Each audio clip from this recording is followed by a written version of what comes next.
Well, it's another day with rainfall, and it's all part of a trend that has seen us see quite a bit of rainfall in December. But the good news, the silver lining to all that rain is it has kept drought conditions very suppressed. You can see the entire tri-state here. We're in great shape. A small sliver to our northwest across Illinois is abnormally dry, but that doesn't even count as a drought. You've got to get deep into Tennessee before you start to run into the real drought issues. And the good news is we are looking at plenty of rainfall next couple of days. That's going to keep those drought conditions suppressed on the order of an inch to maybe 3 for some of us, especially as you work your way toward the east along and south of the parkways. There are some areas here maybe 2+ inches in and around the Bowling Green area, but as you look deeper out, 6 to 10 days out, things could be changing. Look at all of the confidence in below normal precipitation, and that does include us here in the tri-state of seeing below normal precipitation. This is New Year's Day through January 5th.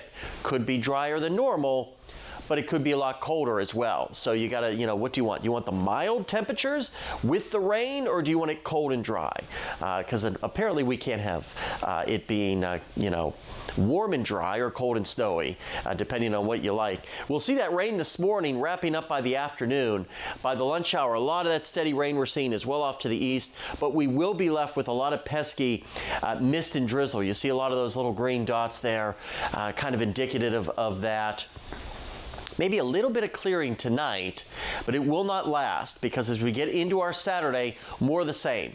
Spotty, pesky mist or drizzle. And then Saturday evening or so into Saturday night, we watch our next system start to move in here.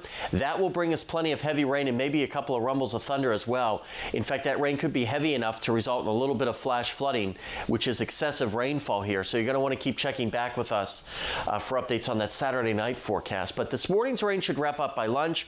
Another mild day into the 50s for just about everybody. 1 or 2 spots may hit 60. Temperatures go almost nowhere tonight, dropping a degree or 2. And then mostly dry on Saturday before that rain and heavy rain gets in here Saturday night and into Sunday. Ending Sunday is a period of just showers, dry on Monday before more rainfall moves in here for New Year's Eve.